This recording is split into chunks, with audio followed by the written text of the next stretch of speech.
ரூ. 3000 வந்து குறிப்பிட்ட ஆண்டுக்கு வந்து தனி வட்டியில 8% வட்டி வீதத்துக்கு வந்து குடுக்குறாங்க. சரிங்களா? எத்தனை வருஷம் குடுக்கல அதுதான் வந்து நம்ம கண்டுபிடிக்கணும். அப்போ ஒரு தனி வட்டி கிடைக்கும் இல்லையா? அது வந்து எதுக்கு சமமா இருக்குமா? ரூ. 4000 வந்து 4 வருஷத்துக்கு 12% குடுக்கும்போது கிடைக்கிற தனி வட்டிக்கு சமமா இருக்கும். அப்ப இந்த எண்ணோட மதிப்பு என்னன்னு கேட்குறாங்க. சரிங்களா? அதாவது ரூ. 3000 வந்து எத்தனை வருஷத்துக்கு நம்ம விட்டா இது வந்து ஈக்குவலா இருக்கும்? இதுதான் வந்து கேள்வி. ஃபர்ஸ்ட்டு கேள்வியில குடுத்தத வந்து நம்ம எழுதிக்கலாம். சரிங்களா? 3000 8% என்ன தெரியாது. அது நம்ம தான் கண்டுபிடிக்கணும். அப்போ ஒரு தனி வட்டி இருக்கு இல்லையா? Simple interest. இது வந்து எதுக்கு சமமா இருக்குமா? இந்த ரூ. 4000 4 வருஷத்துக்கு 12% குடுக்கும்போது கிடைக்கிற தனி வட்டிக்கு வந்து சமமா இருக்கும். சரிங்களா? அப்ப இந்த எண்ணோட மதிப்பு என்ன? இதுதான் வந்து கேள்வி. இந்த சம் வந்து நம்ம 2 விதமா போடலாம்.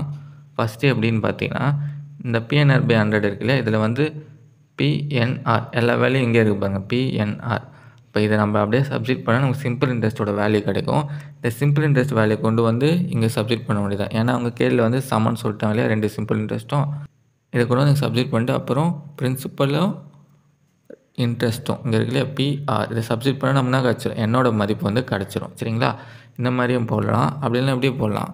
கேள்வியில வந்து சொல்லிட்டாங்க. இந்த சிம்பிள் இன்ட்ரெஸ்ட்டும் இந்த சிம்பிள் இன்ட்ரெஸ்ட்டும் சமன்னு. அப்போ இது 2ம் சமன்னா நம்ம இதுவும் வந்து சமன்னு எடுத்துக்கலாம். சரிங்களா? இந்த மாதிரியும் போடலாம்.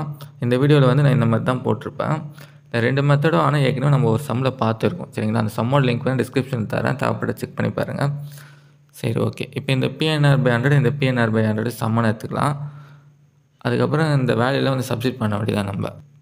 இந்த இடத்துல பிரின்சிபலும் இன்ட்ரெஸ்ட்டும் வந்து சப்ஸ்டிட்யூட் பண்ணுங்க. 3000 8 சரிங்களா? சப்ஸ்டிட்யூட் பண்ண வேண்டியதான். அதேமாதிரி இங்கேயும் பிஎன்ஆர் 4000 அப்புறம் 4 அப்புறம் 12 இதை அப்படியே சப்ஸ்டிட்யூட் பண்ணுங்க. அடுத்து என்ன பண்ணலாம்? இந்த 2 0 2 0 கேன்சல் பண்ணிடலாம். அப்புறம் இந்த 2 0 2 0 கேன்சல் பண்ணிடலாம். அப்புறம் இந்த மீதி இருக்கிறதுல இந்த பக்கம் வந்து கீழே தான் வரும் இல்லையா? அப்போ கேன்சல் தான் பண்ணுற மாதிரி இருக்கும். நம்ம அதனால் அப்படியே கேன்சல் பண்ணிடலாம். இந்த 0வும் இந்த 0வும் அடிச்சிடலாம் நம்ம. அப்புறம் இந்த 3 வச்சு இந்த 12 வச்சா இங்கே 4 கிடைக்கும். இந்த 4 வச்சு இந்த 8 வச்சுன்னா 2 கிடைக்கும். இந்த 2 வச்சு இந்த 4 இங்கே ஒரு 2 வருமா? அப்புறம் இந்த 4ம் 2 மட்டும் தான் மீதி இருக்கும். அப்போ 4 × 2 வந்து 8. அப்போ 8 தான் வந்து ஆன்சர். அதாவது இங்கே வந்து நம்ம 8ன்னு போட்டால் நமக்கு என்ன கிடைக்கும்? இங்கே ஒரு வட்டி கிடைக்கும்ல, இந்த வட்டியும் இங்கே நம்ம சப்ஸ்டிட்யூட் பண்ணி கிடைக்கிற வட்டியும் வந்து சமமாக இருக்கும். சரிங்களா?